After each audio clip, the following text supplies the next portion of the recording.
I actually used to do that when I was younger. Not sell toilet paper, but I used to go to like supermarkets, like a Costco or like a Sam's Club or like any wholesale place, and I would buy a big pack of popcorn, and then I would pop the popcorn in my microwave, and I would get these like disposable Dixie cups, and I would sell them on the street for a dollar each cup.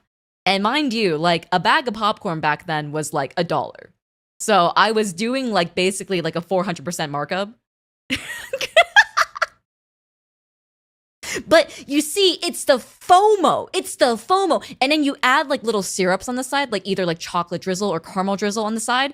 And then you give them the customization aspect of it. And then people go wild. People go crazy for it. I had kids lining up across the block for my $1 and a cup popcorn.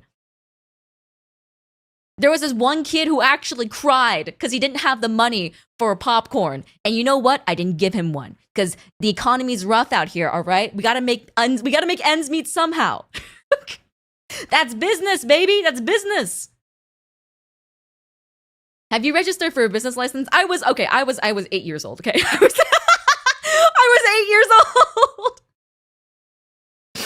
I was not making nearly enough money to have to pay taxes on it. But you know, if you must, I suppose I did commit a little bit of tax evasion back in my younger years.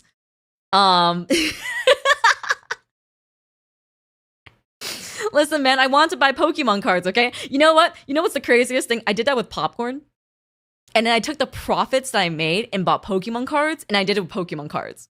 So Pokemon cards back then, dude, it's so insane. You can't do this anymore, but you could buy a pack back then for 25 cents. Like, it wasn't a great pack. It was usually like the shitty leftovers, but you could go to a card shop and buy a pack for like 25 cents. And back then, I would buy packs for 25 cents, and I would sell each card for more money. I would sell energies for 50 cents. And then I would sell the higher rarity cards for even more. Because I didn't have any idea what Pokemon was. I was never allowed to play it when I was a kid. I just collected the cards and sold them to my school and made money off of them. You get them if they're shiny, the kids want them. And you're like, $2. Fork it over. $2. Mastermind con artist at 8? No, I was just poor. I needed money. I just wanted to buy Fruit Loops, man. Like, that's really it. My parents, like, I think I've talked about this before, but I wasn't super rich when I was younger. And my parents, like, never really allowed me to buy toys or, like, snacks. It was sort of just, like, essentials only.